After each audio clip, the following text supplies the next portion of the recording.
tune.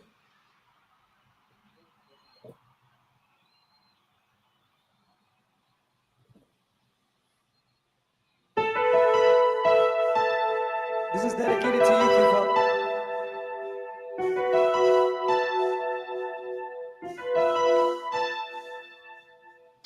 So I lift my hand up to the skies and question the heavens, asking why? Why must I go on to live in this violence and crime? Why can't I toil the lands I know and watch all my children's children grow? Why must I go on to live in this violence and crime?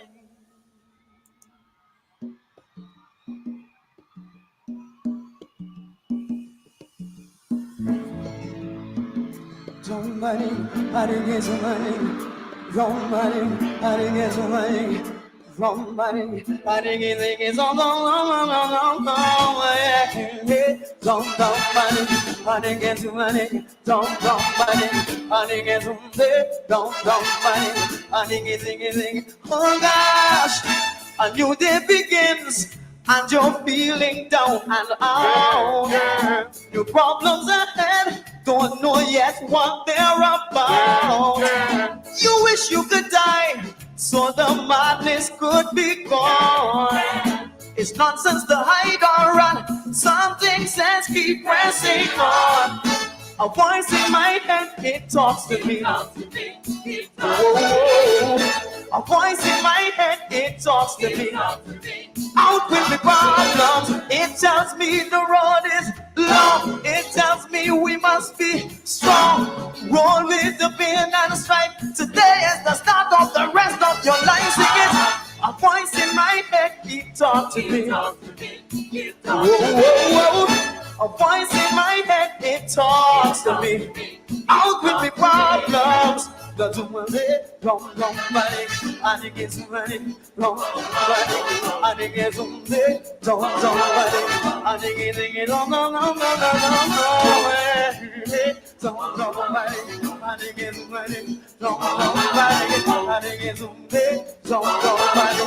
it gets money. Oh gosh, inside of our homes, poverty still lodging there. You pack up and leave, but you'll find him everywhere. Old man Lottery gives you hope of reaching dreams. But that is as far as we go, casinos are too extreme. A voice in my head, it talks to me. A voice in my head, it talks to me. Out with the problems, it tells me the road is long. It tells me we must be strong. Roll with the pain and strife. Today is the start of the rest of your life. Singing. A voice in my head, it talks to me. A voice in my head, it talks to me. Oh gosh. So I lift my head up to the skies and question the heavens, asking why? Why must I go on to live in this violence and crime? Why can't I toil the land I know and watch all my children's children grow? Why must I go on to live in this violence and crime? I didn't get it right. I didn't get it right. Put your hand in the air, wave it with me now. Wave your hand with me now. You've got to wake up and face the world. Every man, child, boy, and girl. You've got to find your purpose in life. Listen, he talked through most of my life. Though I've never seen his face, but I trust him strong. He could never be replaced. Though employment law and the crime race risen high, it tells me hold on to me dreams, still find my reach for the sky. A voice in my head, it talks to me. A voice in my head, it talks to me. Out with the problems, it tells me the road is long. It tells me we must be strong. Roll with the pain and strife. Today is the start of the rest of your life. A voice in my head, talks to me. Oh, a voice in my head, it talks. Let me honey, give me now. Oh God. So I lift my head up to the skies and question that heaven's asking why. Why must I go on to live in this violence and crime? Why can't I tie the lands I know and watch my children's children grow? Why must I go on to live in this violence? A voice in my head, it talks, keeps walking with me. A voice in my head, it's talking, keeps walking. Oh gosh, it tells me the road. It tells me we must be strong. Roll with the pain and strive. Roll with the pain and strive.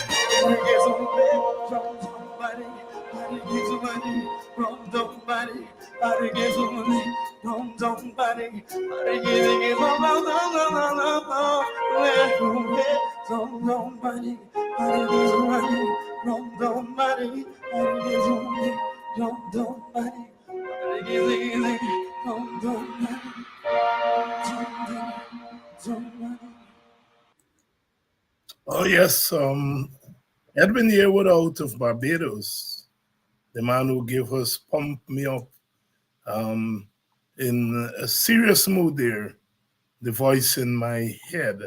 One of my favorites, one of my favorites, uh, one of my favorites. Uh, Good evening, wherever you're joining us from, whether you're joining us from here in Guyana or you're joining us from further afield.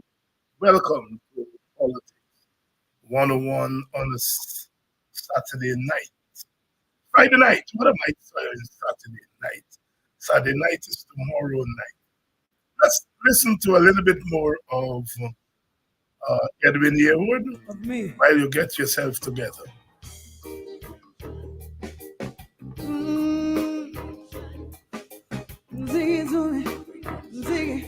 Somebody is on. Here I am, standing lost and in prison by the way that I see the world. An outcast, lost and alone with no vision. Oh, what a heavy load. Made mistakes, now I'm paying dearly with my life. Knowing now I've made the wrong turns.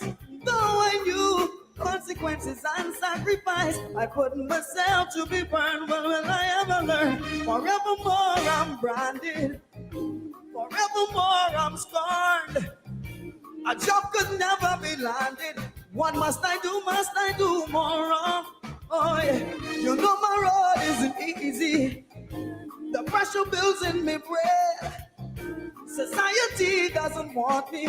I'm left to drown in my own coloring. I made a decision to lighten my love.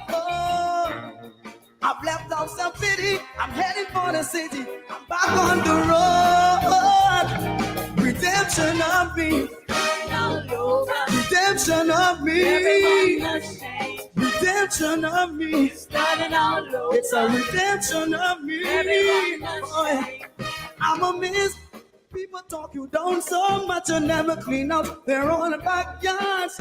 Throwing stones and living in a clear glass house would make you fall very hard. But I believe now that I have done my time for the crimes which I've played a part. Lessons learned. Now I must hold up my head, be strong and follow my heart. Whoa. My night was caught by my day. Took me to hell and back. So you could call me a loser. Everyone has own and I live with that. Oh, yes, I was truly guilty. But am I really alone? No, the man who's free from sin, let it be the one to cast the first stone. I'm tired of crying inside about the wrongs I have done. Time to make a stand. My life is in my hands. Been running too long. Redemption of me. Starting all over. Redemption of me. Everyone must change. Redemption of me. Starting all over. It's a redemption of me. Everyone must change. Oh yes. Somebody.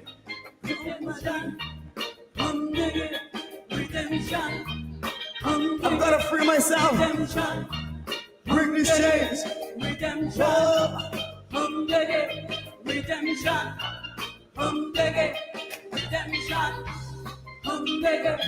Redemption. Oh. See, I'm tired of crying inside about the wrongs I have done. Time to make a stand. My love is in my eyes. Been running too long. Too long. Redemption of me. Running all over. Redemption of me. Everyone must say. Redemption of me. Running all over. Redemption of me. Everyone must say. I know what I want. Won't let my past keep me down. There is no time to be looking back. I'm like a squirrel climbing as the wolves try their best to pull me down to the path.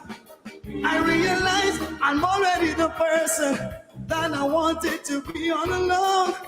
I believe as long as we lean on each other, we can never fall to the ground. No, it's not the man in the mirror, it's the man inside of me. Cause when I move from the mirror, it disappears so easily. There's something deep in my own existence I've just got to find out. Now we must search for rightful places, see what life's all about. I'm tired of crying inside about the wrongs I have done. Time to make a stand. My life is in my hands. Been running too long. Redemption of me. Everybody could change. Redemption of me. Starting all over. Redemption of me. Everybody could change. It's not the man in the mirror. Starting all over. It's the man inside of me. It's not the man in the mirror. Starting all over. The man inside of me. Redemption of me. Starting all over. Redemption of me. Everybody could change. Redemption of me, redemption of me. No, it's not the man in the mirror. It's not the man. Mirror, mirror, mirror, mirror, mirror, mirror, mirror,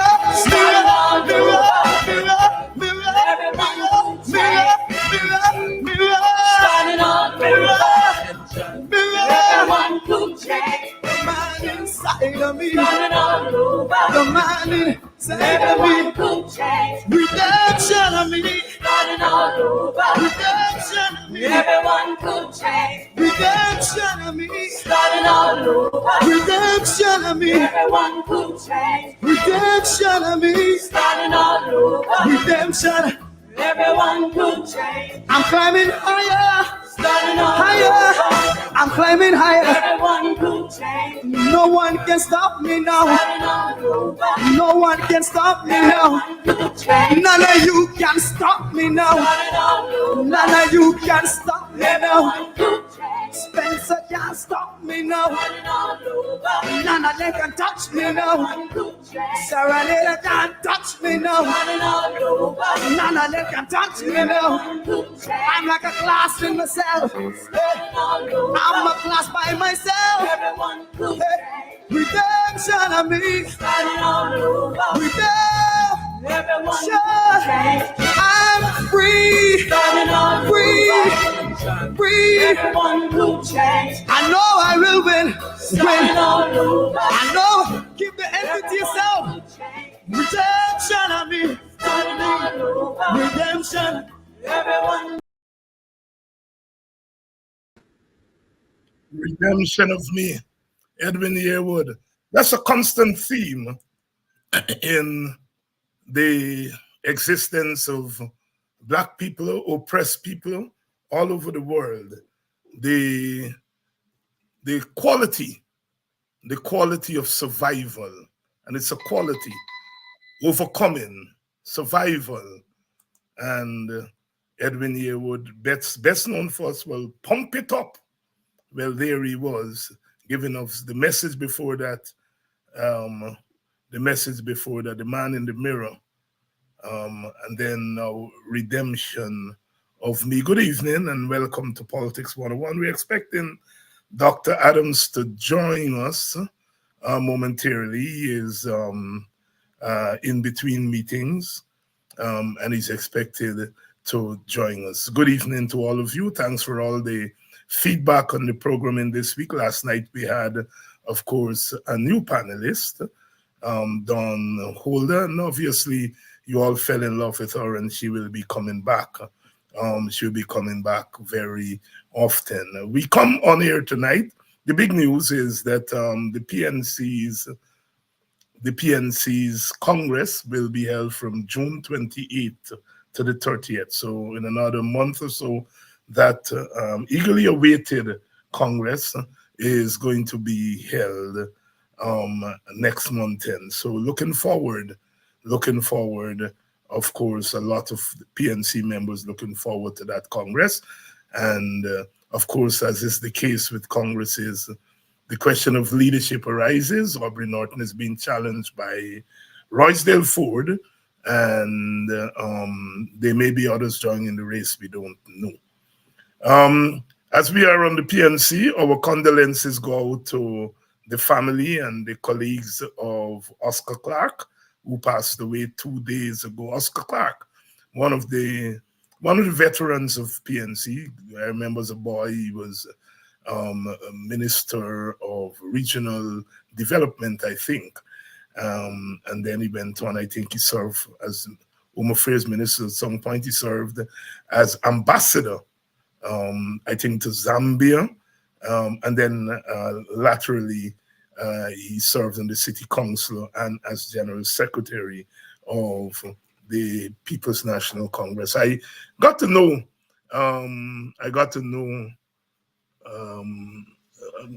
Oscar quite well during the period when we were negotiating the formation of the APNU. As I've said on this program, the APNU wasn't the most popular thing in PNC circles. It was and not in WPA circles too, because these were two parties that were locked in a very vicious contestation in the 1970s and the 80s, and there obviously was a lot of bad blood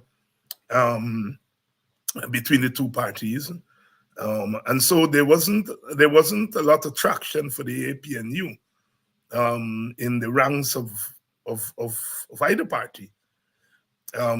Those of us who were negotiating were kind of lonely. I remember Corbyn would come with Basil Williams. Basil Williams was one of those persons. He was there with Corbyn, and Oscar Clark was always in those meetings as general secretary. So we got to know him well.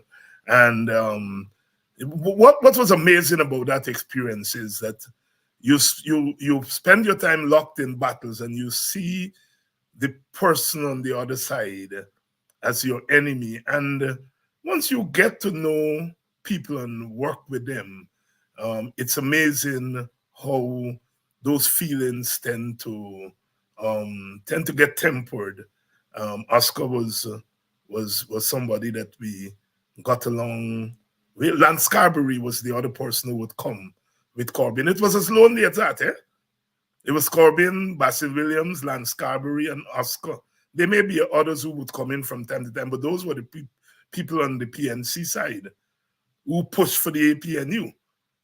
And on the WPA side, we were led by Clive Thomas and Dr. Rupnarayan, Dr. Thomas and Dr. Rupnarayan, with Ogunse and Desmond Trotman and myself whenever I was in the country pitching in. So when you're talking about APNU, you're really talking primarily of a few people. And we had to carry our parties with us. Today, the APNU is taken for granted. Oscar Clark passing away 2 days ago. Our condolences to his family, his colleagues in the People's National Congress, and wherever he served. He can go back to the ancestors knowing fully well that his time on this earth plane was spent was spent was well spent, well spent. The war is over, the battle is over, um, and he fought the good fight. He fought the good fight. So the PNC Congress is going to be on. Aubrey Norton is going to be back here next week. I don't know which day yet. We haven't figured out yet. It could well be as early as Monday, but he's coming back. There was a lot of fallout, it seems, from his stance on street protests. A lot of pushback from the base, from his supporters, and he did say that he was exploring other forms of protest.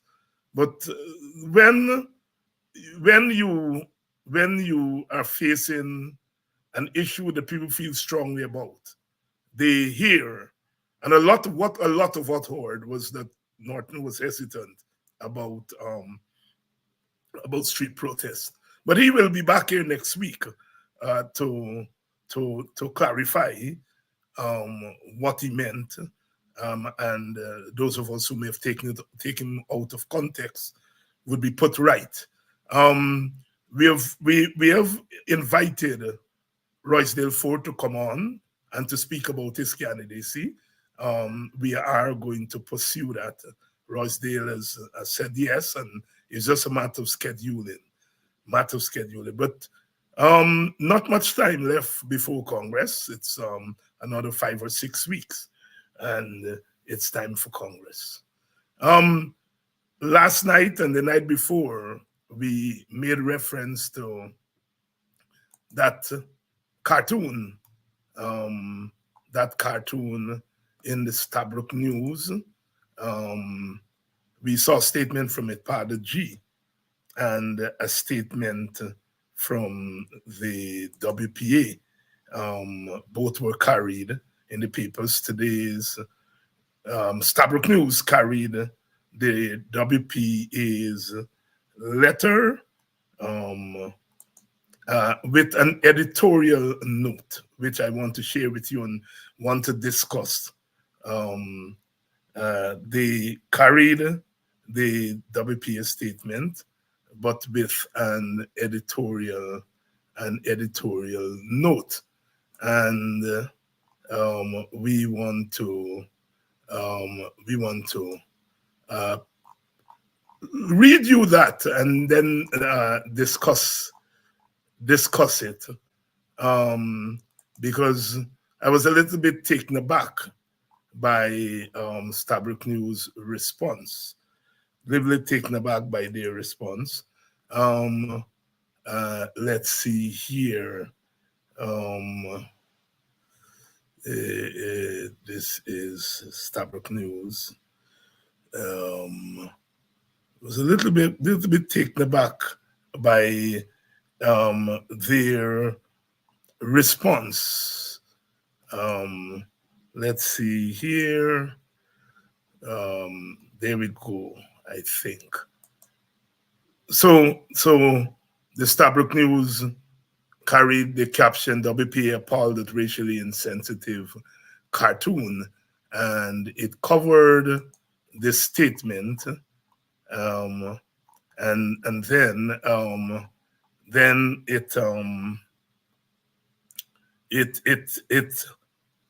it had a comment, an editor's comment. The editor was invited to share his view. And this is what the editor said. Let me read it for you. In an invited comment, Stabrook News editor-in-chief, Anand Prasad, said it was unclear how the WPA had discerned that the image in the cartoon is precisely representative of African Guyanese, or African Guyanese only. Prasad said what was clearly evident were the themes of poverty, youth, crime, the prevalence of guns, the future of Guyana, and families under stress. And hopefully, these were the issues that readers of the newspaper will ruminate over. Prasad also defended the cartoonist's right to free speech and to represent societal maladies in the way he saw fit without stoking racial animosity. That's the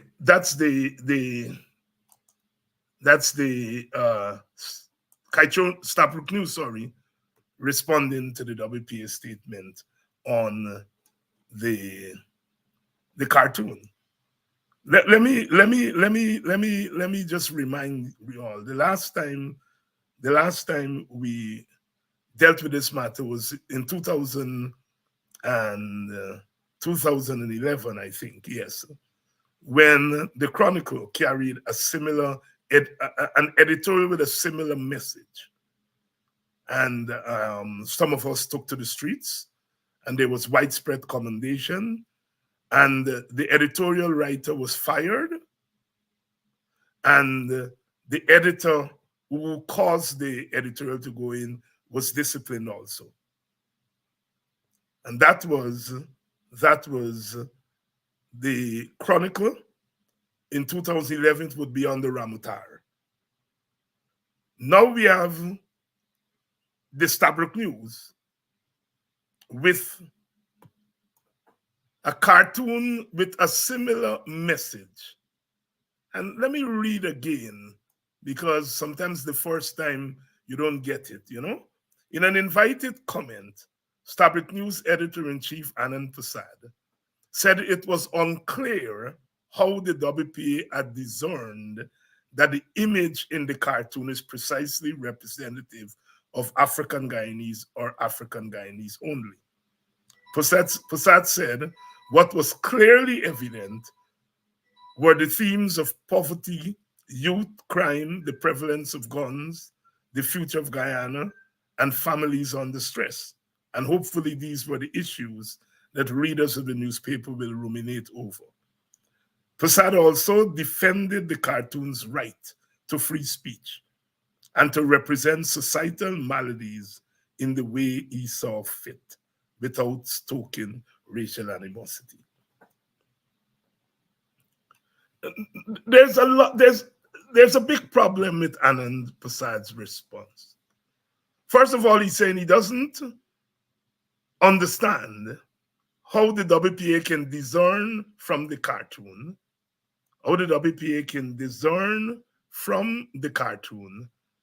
that it was representative of Black people or representative of Black people only. Something is wrong with me, with us. Something is wrong with us. Something is wrong with us. Let's look at the cartoon. I don't think that cartoon looks like an Amerindian. I don't think the boy there looks like an Amerindian. I don't think he looks like East Indians or Portuguese or Chinese. And we are referring to the imagery. Now, Mr. Prasad is saying that the cartoon intended to deal with the themes of poverty, youth, crime, the prevalence of guns, the future of Guyana, and families under stress. I have no doubt maybe the cartoonist may intend the cartoon to address those themes. It is clear that the theme of crime is intended. That's clear to everybody else. Whether it wanted to talk about youth crime and all the other things that he speaks about, those things are not evident in the cartoon. I'm not saying that the prevalence of guns, yes, there is the young black man with a gun in his hand. So yes, guns, crime, poverty, and there's poverty there. But in a society like ours, where we have different ethnic group contesting each other, and where we have stereotypes of each other, and where the stereotype of the African, one of the stereotypes of the African, is that he and more she, that they're criminals. Stabrook News and editor-in-chief, the editor-in-chief, Anand Prasad, cannot not know that. They live in Guyana. They must know that the stereotype, the way in which our society is developed, that certain things have certain ethnic faces, and that crime has been given an ethnic face, not just in Guyana, but all over the world. Largely because it is a society, it is the nature, it is the state that determines what is criminal and what is not criminal. If you decide that marijuana or crack are substances that are not legal, it means that people who use those substances, who use crack or who use marijuana, that you have made them into criminals. They weren't born criminals. It is a state that determines what is a crime.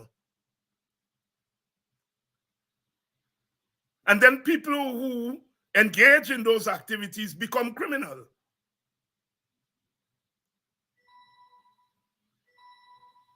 And so the whole notion of African people as criminals is as old as our country is. Not when the police force was created. Emancipation in 1838, the police force was created in 1839. There was no need for the police force before that because the slave master was the police, was everything. But now with slavery being abolished, all of a sudden there's no need for a police force. The police force, of course, was not to police the former slave master. If they needed a police force to police the former slave master, they would have done so a long time ago. But the rise of the police force came with emancipation. So with emancipation came the criminalization of the African in Guyana and the Caribbean. And they created this state entity to police them. And so the notion of the African as the criminal was created. And as African people move more and more into the urban areas, they're the ones who would then face the brunt of the police enforcement. Because the urban areas are usually very populated, very densely populated, and we find the rate of crime more in the urban areas. There are African people in the urban areas. And so this notion of the African as the criminal is as old as our republic. So if old as our country, long before we became a republic. So if you're going to comment on crime, whether you do it via a cartoon or an editorial, and you give the crime a black face, you are feeding into the stereotype. And Mr. Prasad is saying that he doesn't understand how we came to that conclusion. It's a picture of a young black man. He's suggesting that maybe the cartoonist wasn't referring to black people only when it comes to crime. He's suggesting that in his response. Well, then why doesn't he create an image that shows all races? If all races are guilty of crime, and not just African Guyanese, if he's saying that's what they meant to convey, then why use the image of a black man? Why use the image of a black man? And Anand Prasad couldn't answer that. He tells us what's the subtext behind the cartoon. But that subtext or text of the cartoon is given a face, an ethnic face, brother.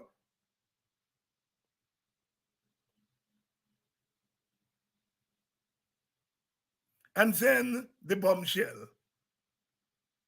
That is a reflection of freedom of speech. Now, I can't say that I'm not a believer in freedom of speech. Of course, I'm a believer in freedom of speech. But you are saying that part of freedom of speech is to shame an entire race of people, and you call that freedom of speech? And the maladies of society must be well, Brother Anand, when people like myself sit up here and talk about race, you all don't cover me with freedom of speech. You all say I'm a racist. I'm using the race card.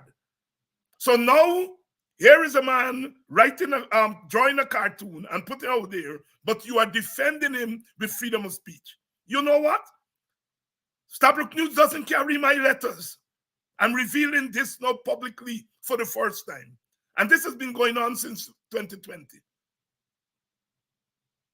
Because I did not support the Stabrook News narrative of what happened at the 2020 election. Stabrook News stopped carrying my letters. In the last 4 years, maybe 1 or 2 letters they carried. Sometimes they don't even carry WPA press releases. How about freedom of speech there, Anand? A man disgraces an entire race and you protect him with freedom of speech. When other people try to explain what race is or defend those who are attacked, you all call them racist and ban them from your newspaper. Is that freedom of speech?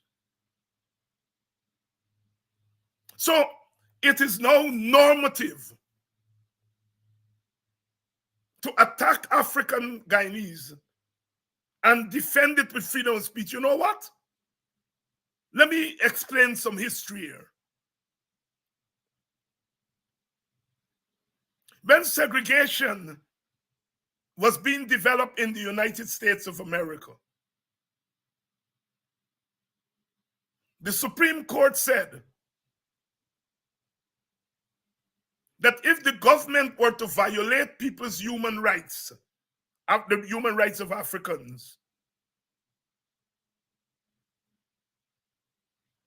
that would be going against the Constitution.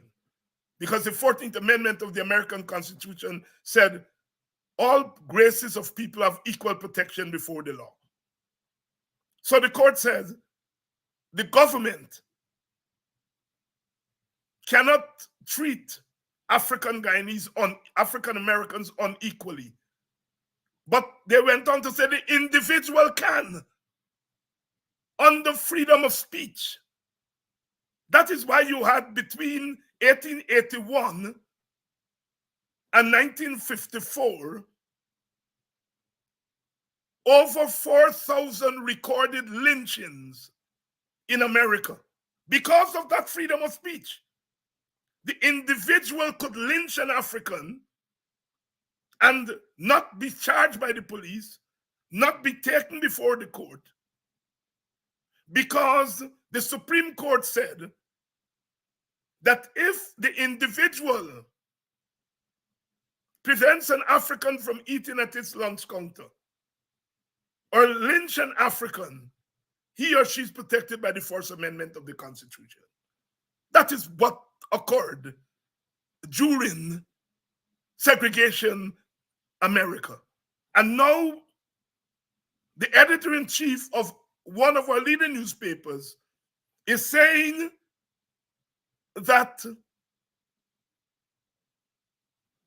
a cartoonist is free to portray the maladies of the society as he sees it. And if he sees that African people are reflective mostly of the maladies in society, then so be it. He's protected by free speech. And then he puts at the end of it, there, he said, represent societal maladies in the way he saw fit, without stoking racial animosity. So, there's no racial animosity to what Stabrook News thinks. That is how Stabrook News feels. And how do they know there's no racial animosity? Because they're looking out the window of Stabrook News and they're seeing black people passing their business. So they're saying, well, nobody's offended. Who determines whether people are offended? Who determines that? The Stabrook News? And then Prasad? Even if one person is offended by that cartoon, even if one person is offended by that cartoon,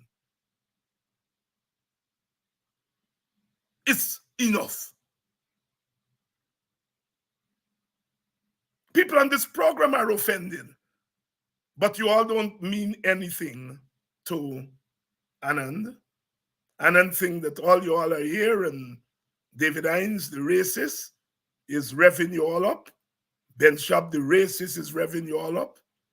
And the man who portrays societal malady in racial terms in a cartoon is protected by free speech.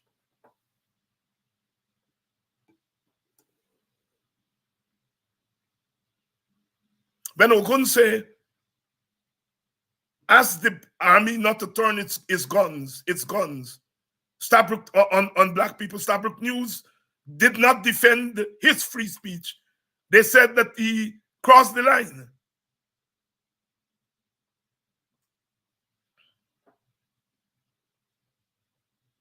Double standards. As I said, Stabrook News doesn't carry my letters. I wrote a letter on Brother U.C. Kwayana's birthday, the most recent letter. All the other independent news agency carried it, except Stabrook News. Never saw the light of day. They can't not want anything about Kwayana in their papers. I don't think so. But it's because I wrote it. Then 2 days later, Rafidev wrote saying that Kwayana is responsible for the Indianization of the PPP in the minds of black people. I responded to that. The other independent news entities carried it. Stabrook News didn't carry it. And Stabrook News is now talking about freedom of speech. And someone who's well known in the public, I am well known. Everybody or most people into politics know me, so I am not I'm not an anonymous person. I am one of the leading members of a political party. I am part of the political life of the country. But Stabrook News doesn't carry my letters. And Stabrook News now talking about freedom of speech. What freedom of speech? Freedom of speech when a cartoon attacks the dignity of an entire group of people. I think what has happened in Guyana is that anti-black racism has become normative. And that's very dangerous. What it means is that the society at the highest level is not sensitive to the feeling of black people. If you were sensitive to the feeling of black people, that will. If somebody brings before me a cartoon with an Indian with a gun in his hand terrorizing, I would say, get that thing from in front of me. Because I am sensitive to the issue of racial feelings. But clearly, the cartoonist The editor of that day, the editor in chief over there at Stabrook News, they are not sensitive to the feelings of black people. Whether you think black people are right to make noise over a cartoon that depicts them as criminal, whether you think so or not, even if one black person is offended, that is enough for you to say, this is not going in my papers. But the insensitivity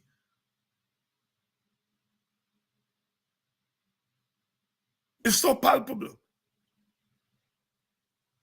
The middle class in this country never like to talk about race. They feel that if they sweep it under the carpet, it will go away. And they're of the view that ordinary people don't bother about race. They go about their business. They don't bother about race until the politicians use race. But if the politicians raise race and people respond to it, it means that the people are on the same page with the politicians. The politicians have to have people. And so this nonsense of not being serious about race has now made anti-black racism so normative. You know, somebody discriminates against black people and then say, but what have I done wrong? What have I done wrong? I have black friends. In the case of Stabrook News, they will say, it's the black man that wrote the cartoon. They will say, look how many black people we have working here. We obviously can't be racist. Yes, if you were measuring racism by the number of black employees you have, or by who drew the cartoon, or by how many black friends you have, then of course you wouldn't be a racist. But racism is not defined by how many black friends you don't have, or how many black employees you don't have. Racism is determined by the use of your power to give the negative tendencies in society a color, a skin color. That's what racism is. We have the malady. Crime is a malady. Youth crime is a malady. But your imagery is the imagery of black people. So you are saying that black people generally are the manifestation of this crime. You didn't put 3 boys, a black boy with a gun, an Indian boy with a gun, and an Amerindian boy with a gun. I would not be quarreling with you in the same way I'm quarreling with you. If you had 3 boys there, a black boy, East Indian boy and thing, in that sense you're saying crime cuts across race. But you use the image of one boy, a little black boy.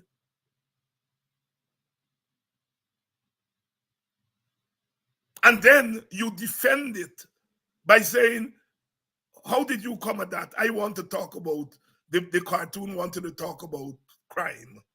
How you jump to race, WP? How do you jump to race, Itpadaji? I didn't see the PNC press conference today. Obviously, a lot of it has to do with Congress. I don't know if the issue came up. Maybe the journalists didn't see it important to raise it, and maybe the PNC didn't see it important to raise it. So I don't know whether it was raised. But when you see, so far, only the WPA and Itpadaji have come out. There are 78 black organizations. Well, Itpadaji speak, I assume, for all 78 of them. But on these issues, if we are confined just to a few of us, then the editor-in-chief is able to do what he did there, because he's saying, I cannot understand, WPA is out left field there. And that is what we mean when we say that African people, by remaining quiet, they're playing into this view that all is well. All is well. I've had to confront serious academics who argue that slavery was good for black people. In fact, they're trying to get those books into the schools in Florida. That slavery was good for black people. I have had that. I've heard students with it. How do we know that? Because black people have moved on. So when we do not push back against the advantage that is being taken on our people, then those who take the advantage assume that our people don't believe it's advantage taken. As I said, this thing was done by the Chronicle under Ramatar time.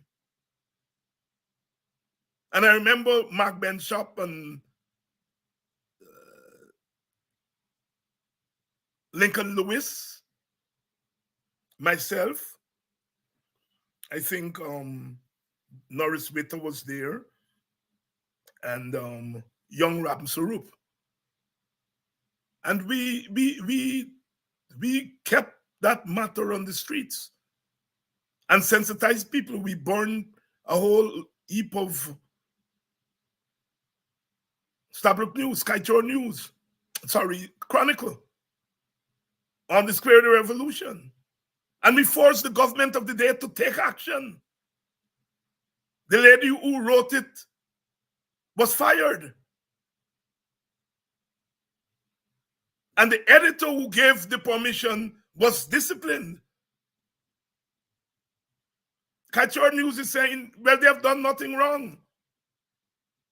And so there's no need to discipline anyone. The WPA and others are making heavyweight out of nothing.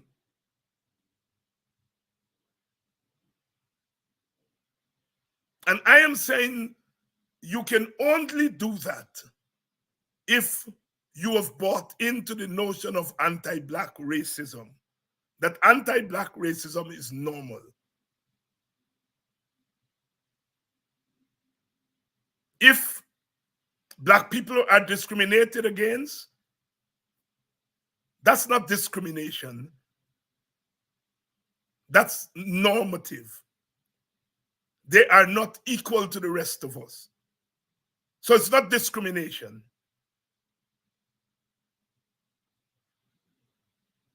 The treatment that they're getting is in keeping with their social status. This is what these people are saying.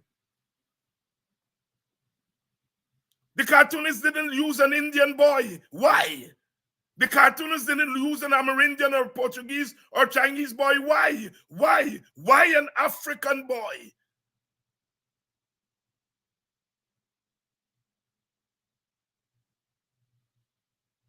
Anand Prasad has not answered that. But he's saying that's the way the cartoonists see it, and the cartoonists must be defended. It is his right to free speech. Where does free speech end and racism against another group of people begin? I would like Mr. Anand Prasad to tell me that. And in my study of ethnic violence across time and across the world, it shows that there are three things that ethnic groups respond most stridently to. One is the threat of dispossession. When you're dispossessing them of land, when you're dispossessing people of concrete things, land in particular land. It has been shown that ethnic groups respond very, very stridently to that. The second thing is they respond to disenfranchisement. Is their vote worth anything? When they vote, is their vote counted properly? Is it a waste of time going to election? When groups feel disenfranchised, it leads to trouble. We in Guyana have had our problems with that. Some people stress that the 1960s violence and external interference. Yes, there was external interference. There was external interference. There's interference by the British and the Americans. Nobody can doubt that. But that alone did not bring down the PPP. It was the opposition response to the PPP's policies. Not 1 cent more in the budget, the Calder budget. There was preference on the PPP government for agriculture rather than spending money on the public service. And public servants responded to that as workers. And African people were fearful of going to independence under the PPP. They had seen what the PPP had done in office from 57. And so it was a combination of the workers' problem with the government, the racial, the threat of disenfranchisement by Africans, and external forces. So that threat of disenfranchisement is a very big cause of ethnic conflict. Part of what's happening in Gaza is the disenfranchisement of the Palestinians. It is a dispossession. Land is taken away from them. All the settlers are going in. And finally, groups respond to what is called the dishonor of the group. When you are going to put a cartoon like that in the papers, you're dishonoring an entire group, whether they say it or not. And it is those three things, dispossession, disenfranchisement, and dishonor, that drive ethnic conflict around the world. And when you look at what is being done to Black people, look at the dispossession, the taking away of land from them in the name of quote-unquote development, kicking down their homes. Mackenzie, Hillfoot, Moko, in front of the hospital, the seawall, and now they're at Success.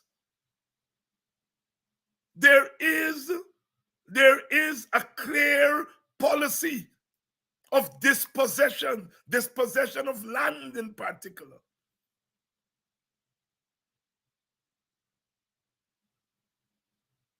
Disenfranchisement. The votes were not honestly counted. The PPP has their version. They say they know the votes are not honestly counted because of SOPs.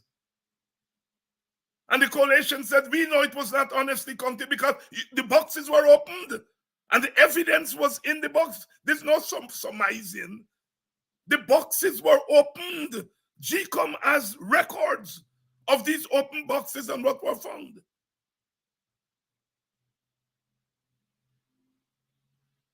And that threat of disenfranchisement.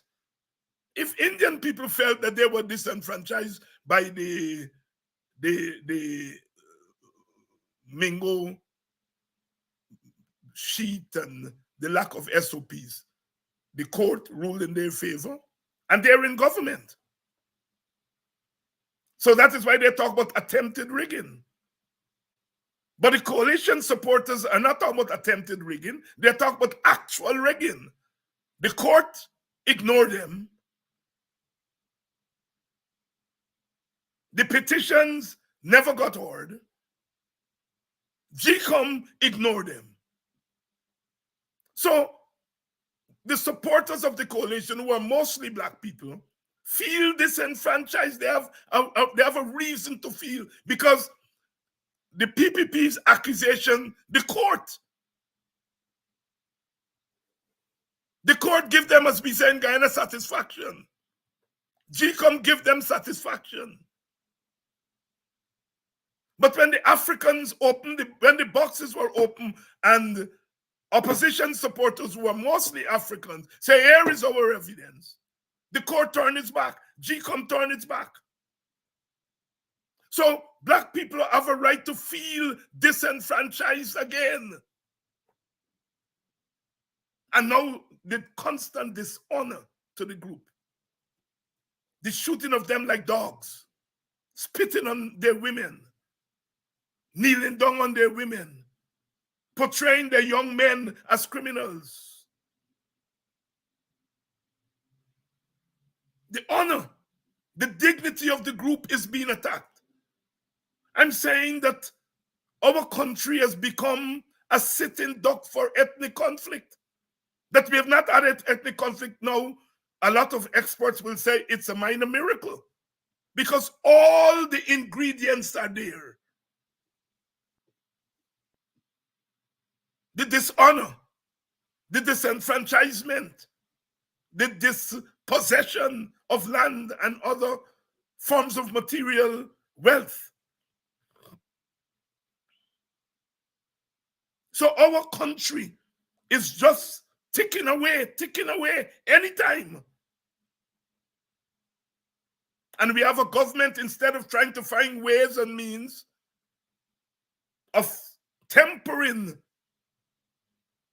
of removing the causes of the conflict, it is piling it on.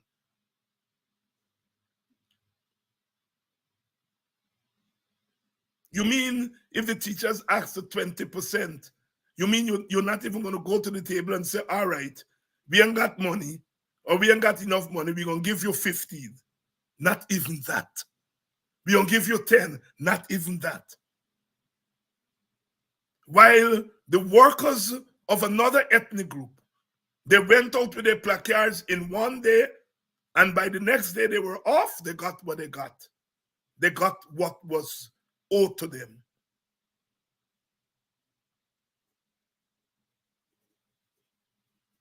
So black people, for all intents and purposes, as far as the government is concerned, they don't matter.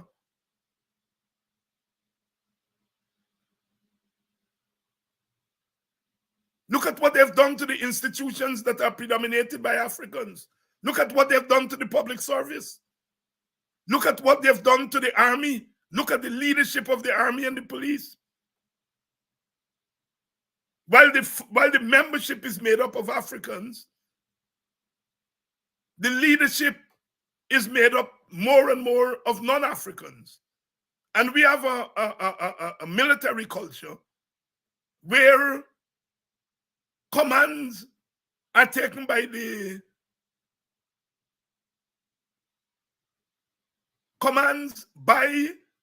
civilian authority.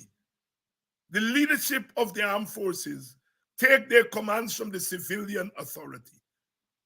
And the ranks take their commands from the leadership of the military. Now, if the military leadership is handpicked by the government, by the PPP government, it means that the leadership of the army are taking commands from a civilian leadership, and that's okay. But if they are sponsored in their position by the civilian leadership, then it is not just taking commands from the leadership of the state. They're taking, in many regards, partisan commands. And then the fellowship. So the PPP has worked out of to control the army. The recommendations is that Indian people should join the army. Indian people have chosen not to join the army. So what's the PPP's next move? Then control the top of the army.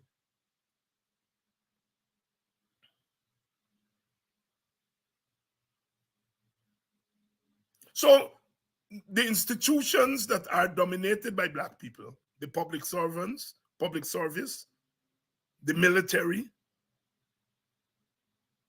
Those institutions have been weakened and they're now controlled. Nobody talks about it. But Burnham's union, Critchlow union, the Guyana Labor Union is now a PPP union. Because the leader of that union switched to the PPP. And a union which used to have Burnham and Hoyt as its general president and Critchlow is now a PPP union. So they've weakened black institutions that are controlled by black people. And so the life of African people in Ghana is a living hell. And the newspapers are not helping because they are not being straight when it comes to race. This is one of the most racially divided country. But at the level of its leadership, whether it's civil society leadership, political party leadership, they all ignore race and they treat it treat it flippantly.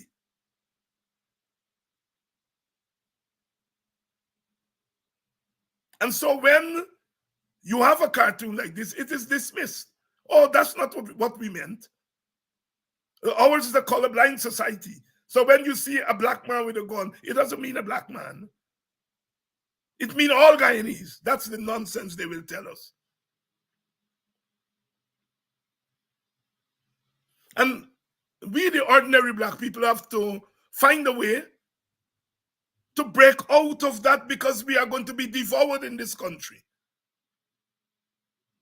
One of the easiest way to devour people is to make people believe that the wrong that is done to them is right and that they deserve it. And you hear that with some black people. You hear that with some black people. I saw one or two on here, obviously they're PPP people. Maybe they're not black people, but they use black names. Saying that when black people commit crime, we have to admit that. Well, all races commit crime. All races commit crime. Some of the crimes that used to be give my black face in the old days now. You drive down the streets of Georgetown at 12, 1, 2 o'clock in the morning, and the big vehicles with the nasty music and driving at 100 miles per hour and all that kind of thing in crowded street. Look good. Long time it used to be them little black boy. No longer so. Yet, Stabrook News insists on carrying a cartoon that depicts crime in our country with a black face. We can't remain quiet on those things. We cannot.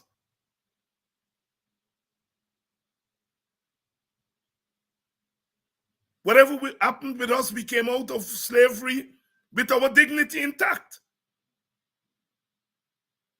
And we are selling our dignity.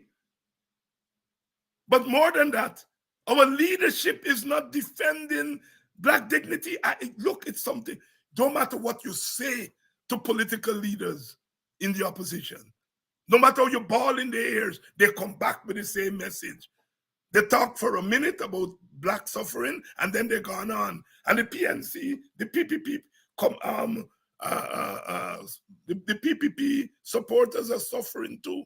And if you're going this way, you will see this, and you will see that. They're quick like to, and they will get 0 of those votes.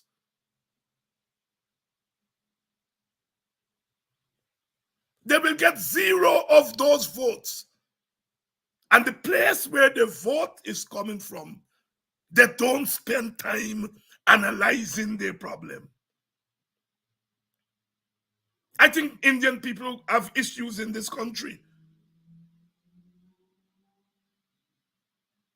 There are issues of discrimination against Indian people. And they have to be addressed.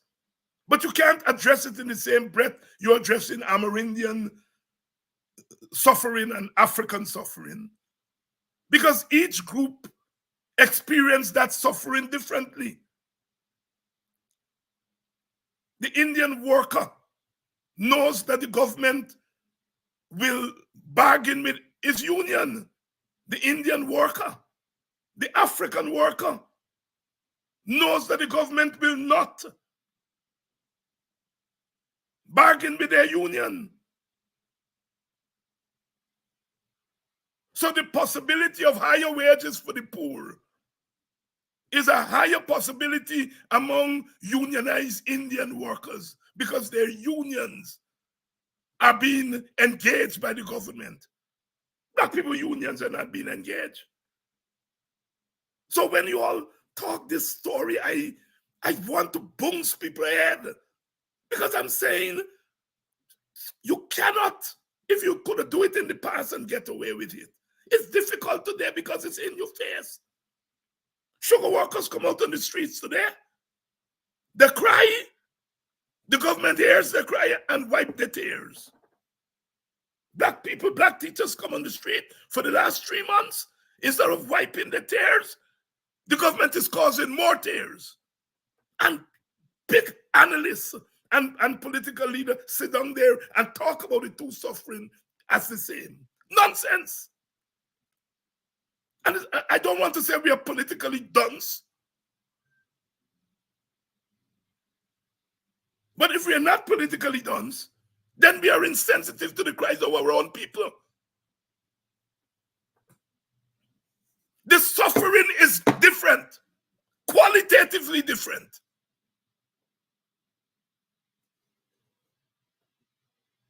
The Indian worker, his or her union is being bargained with, and their wages are forthcoming. The African worker, their unions are not being bargained with, and so their wages are not forthcoming. Their wages are low.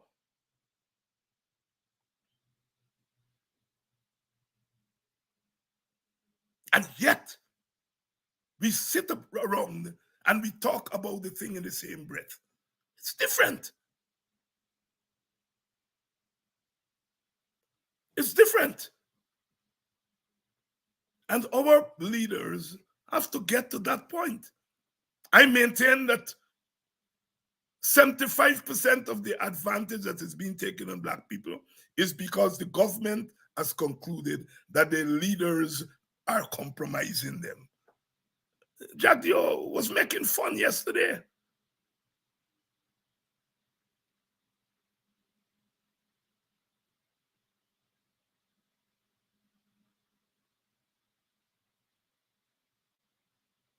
Sisters and brothers, we are at an important point in our history.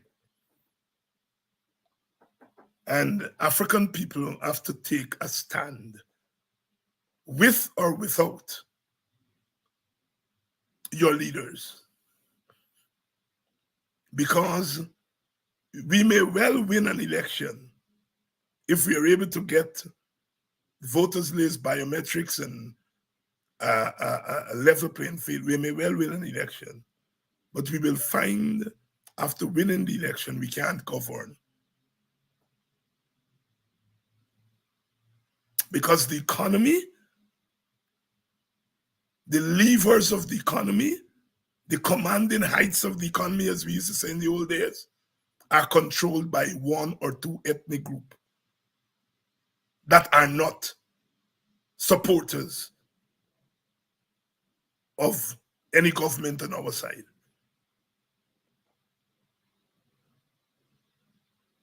The dispossession of the African is in full flight.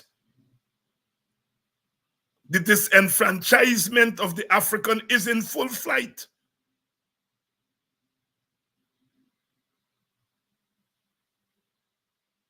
And the dishonoring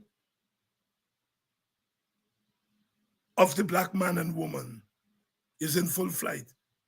Spitting on people is one of the worst forms of dishonor. Killing our young people like dogs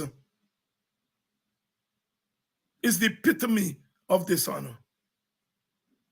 Kneeling down on the chest of our women.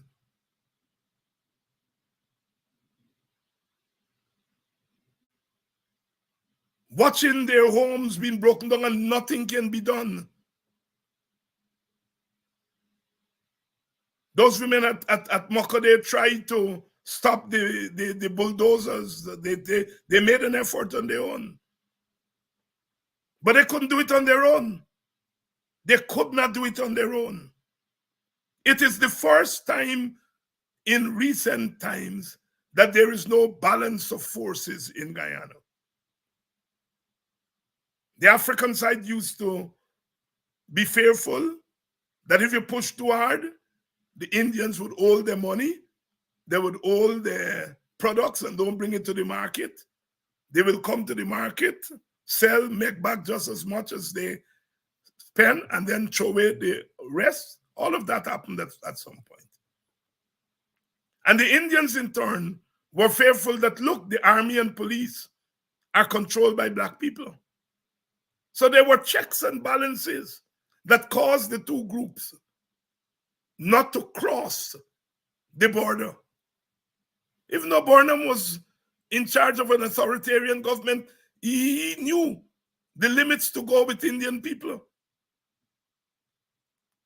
But this government do not know the limit when it comes to black people. They overstep their boundaries, they shove their finger in our eyes, and they get away with it every day. We make a little noise, and life is back to normal.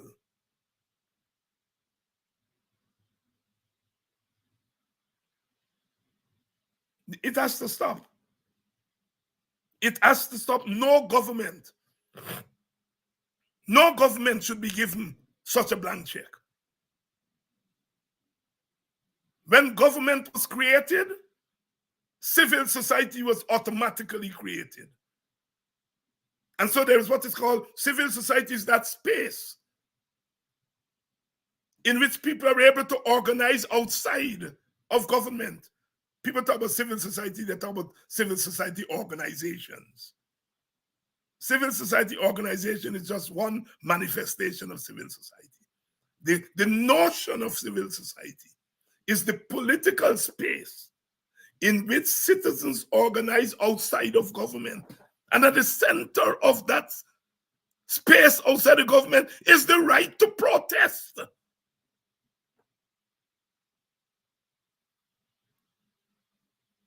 Not to protest, to deny people in outside of government the right to protest is like denying a farmer his tools to do his work on the farm. The government has their tool. They have the army, they have the police, they have the state entities. Black people, the opposition, they have to have their tools in place.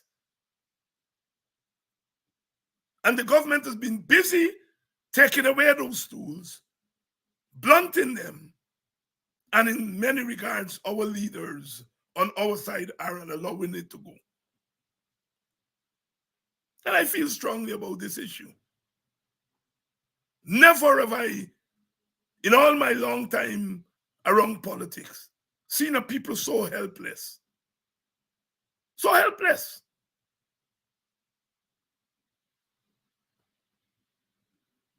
Two people called in the other morning. I was on Kidaki show. And they basically are saying to me, when we voted for the coalition, we voted for the WPA. And we are looking to you all for leadership. When people are pushed in that position, something is radically wrong. We in the WPA are not interested in splitting the opposition.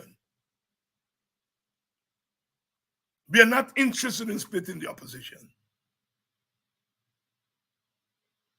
But we cannot sit by and allow this advantage to be taken on African people and dismiss it as political, collateral damage. Because that is basically what you're saying. Collateral damage.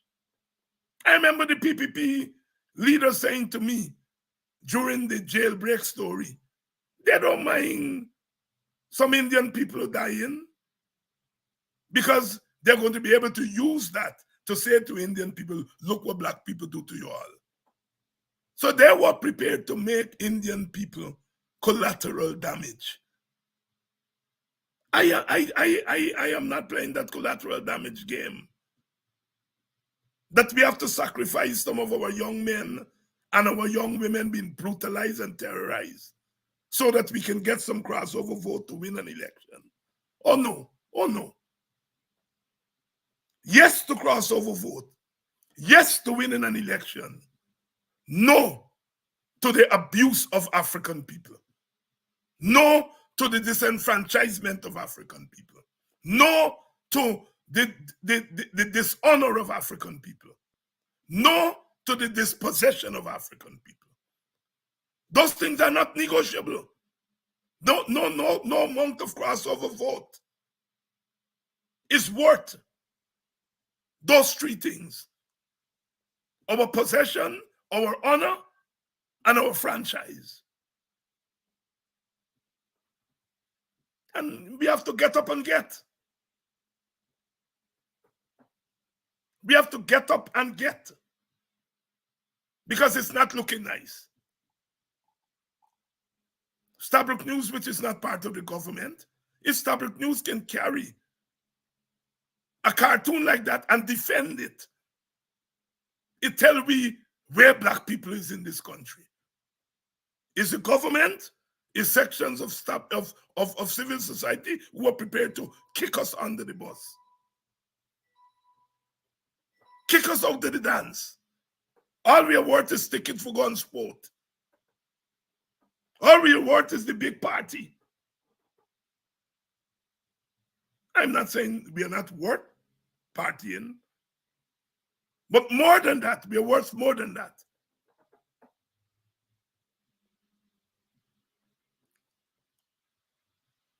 Tomorrow night, we are going to launch our new program, Music as Political Expression, Reggae and Calypso 101, tomorrow night at 7 o'clock, 7 p.m. tomorrow night. I know